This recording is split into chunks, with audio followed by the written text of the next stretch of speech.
nosotros no aceptaremos la exclusión de nuestro pueblo de ese derecho. Mr. Gorbachev, tear down this wall.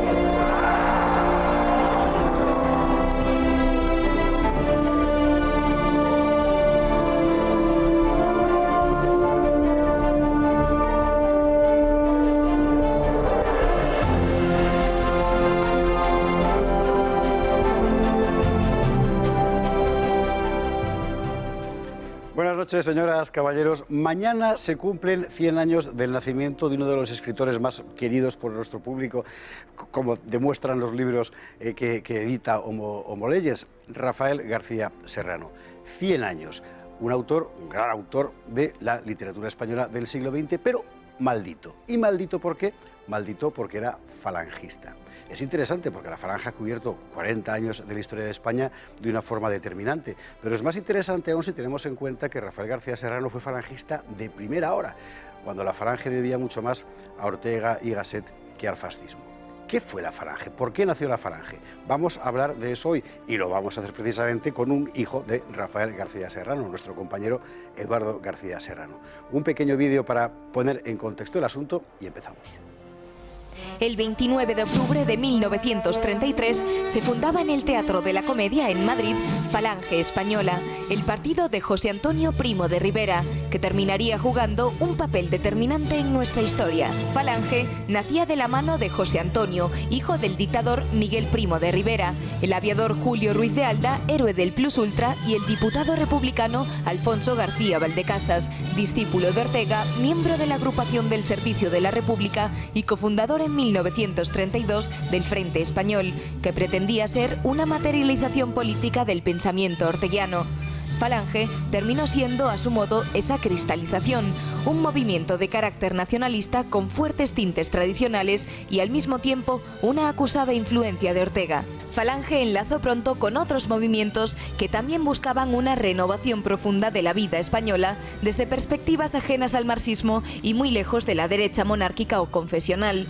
El 4 de marzo de 1934, Falange se fusionaba con las JONS, Juntas de Ofensiva Nacional Sindicalista, de Ramiro Ledesma Ramos y Onésimo Redondo. Las JONS reunían tanto el impulso sindicalista de Ramiro Ledesma, propiamente fascista, como el carácter agrario de las juntas castellanas de Onésimo Redondo.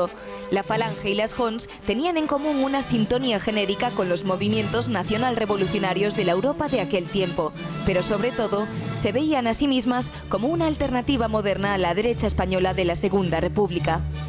Falange Española de las JONS adoptó la bandera roja y negra y el emblema del yugo y las flechas de cuño ramirista. Su himno, el Cara al Sol, procedía de Falange, así como la elección de la camisa azul a guisa de uniforme. El movimiento pronto conoció una crisis. Ramiro Ledesma se separó a principios de 1935, pero no hubo escisión. Fe de las JONS pronto fue dejada de lado por los financieros de derechas, mucho más cómodos en la ceda de Gil Robles. El movimiento conoció una grave crisis, acentuada por la detención de José Antonio, ya bajo el Frente Popular. Sin embargo, la guerra civil convertiría a Falange en el eje del bando nacional, forzosamente fusionada en 1973 con el requete carlista. Así nació Falange Española tradicionalista de las JONS. Eduardo García Serrano, muy buenas noches. Buenas noches, encantado de recibirte aquí en Tiempos Modernos por primera vez, que no será la última. Eso espero, y muchas gracias. Faltaría más. Todo, muchas gracias. ¿Por qué se afilió tu padre a Falange? Estamos hablando de Pamplona, bueno, aunque él estaba más en Madrid, ¿verdad? 1930 y... En el 33. En el 33, o sea, primera hora de primera hora. El año del discurso fundacional. Mi padre es un jovencísimo estudiante que termina su bachillerato en Pamplona, viene a estudiar a Madrid porque su padre, mi abuelo Eladio, catedrático de instituto, está dando clase en Madrid y él se viene a hacer la carrera Filosofía y Letras a Madrid. Y escucha en un bar, por la radio, el discurso fundacional en la Comedia. Mi padre militaba en la FUE. Es lo que te iba a decir, porque tu padre entonces no era un prefascista. O sea, la FUE era una federación universitaria de estudiantes de carácter patriota Pero más bien de izquierdas. Pero muy izquierdista, claro. Muy izquierdista.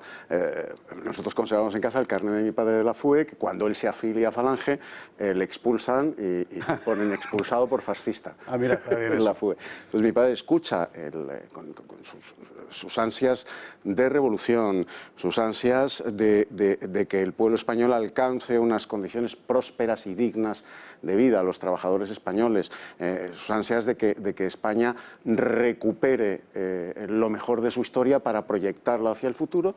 Ese joven estudiante de 17 años está escuchando en un bar el discurso de la comedia y se le enciende la bombilla. Esto es lo que yo busco, esto es lo que yo quiero, y desde ese momento se afilia.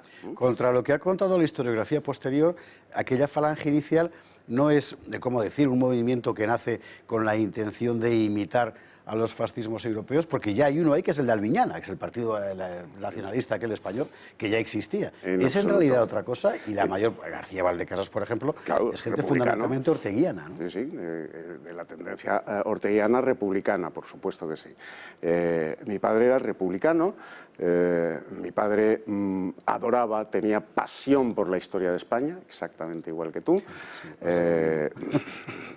Y lo que deseaba era encontrar un movimiento político que aunase la gran tradición española, la gran tradición cristiana española, la gran tradición revolucionaria en lo social española, que empieza con los Reyes Católicos y sigue con todo el movimiento durante el siglo XIX, con todo el movimiento tradicionalista español, que son los grandes revolucionarios sociales, y no la izquierda, y que eso aunase a los españoles y proyectase a la gran España hacia el futuro. Eso él no lo encuentra en la izquierda. En la izquierda no encuentra más que rencor, revancha, odio y lucha de clases. No lo encuentra en la izquierda. Y no lo encuentra en la derecha tradicional española, que son unos partidos de derechas que están en el bostezo permanente y en el terror ante el avance de la izquierda. Y ahí surge la Falange, para acabar con todo eso. Hay un momento en el que José Antonio le dice a Indalecio Prieto, que era su íntimo amigo, le dice a Indalecio Prieto que si el Partido Socialista tuviera la veta patriótica que tiene la Falange, él, José Antonio y la Falange no tendrían razón de ser. Yeah. Es aunar lo social, la justicia social. José Antonio lo dice muy bien en un momento grave de su vida. Dice que su sueño ha sido la patria, el pan y la justicia para todos los españoles, pero fundamentalmente para aquellos españoles que por carecer de pan y de justicia no pueden reconciliarse con la idea de la patria. Estamos hablando en este momento de un movimiento muy minoritario. Muy minoritario. Y que va a seguir siendo muy minoritario hasta el día antes de la Guerra Civil. Exacto. De muy pocos miles de afiliados. Muy pocos. La Falange surge en un primer momento como un movimiento netamente universitario, de jóvenes universitarios. De ahí va creciendo muy poquito, pero con mucha fuerza, mucha cohesión interna. Y a partir de la unión con las JONS, la Falange cobra todo ese sentido social a través de Onésimo Redondo y de Ramiro Ledesma Ramos. Del mundo universitario pasa, porque además la Falange nace en una gran urbe, en sus primeros momentos no trasciende a la España rural ni tampoco a la España fabril, pero a partir de ese momento la Falange trasciende al mundo fabril de las grandes ciudades, bien es cierto que no de manera mayoritaria, por supuesto que no, y al mundo rural, sobre todo en Castilla, Onésimo Redondo. Y a partir de ahí, pues es cuando la Falange alcanza, digamos, su punto más alto, esa primera Falange a la que tú te refieres, su punto más alto en el sentido revolucionario. Sí. Pero en el sentido revolucionario de los Reyes Católicos. Ese sentido revolucionario, no el sentido revolucionario de la izquierda rencorosa. De clases, sino de la transformación de la estructura del Estado, etc. Tu padre vuelve a Pamplona. Pero ¿en Pamplona había algún falangista más, además de tu padre? No. Porque, claro, además Pamplona era el centro de del requete. No. Pamplona, gracias a Dios, y nunca mejor dicho, fue el gran baluarte del requete español. Con los cuales nosotros tuvimos, después del decreto de purificación, sí, bueno, pues ciertas, pero el objetivo es común. en el requeté, la tradición revolucionaria en lo social española, que está en los tradicionalistas españoles, en los grandes pensadores del tradicionalismo español, y, por supuesto, el amor inapelable del requeté y de la falange a España. Siempre me he preguntado, alguien como tu padre, es decir, un chaval de provincias que viene a Madrid, claro, que se mete en la vida urbana, en la vida, digamos, en la gran vida, perdón, unos de provincias también, pero bueno, a la hora de volver, me imagino que va con sus ideas en la cabeza, y de repente estalla la guerra, y la guerra lo cambia todo, y cambia también la falange de una forma radical. Sí, claro. Ese es el momento en el que la falange se convierte, desgraciadamente para la falange, en un movimiento de masas al estilo fascista. En el momento en el que estalla la guerra civil y el alistamiento a la falange es masivo, desordenado y sin ningún tipo de filtro.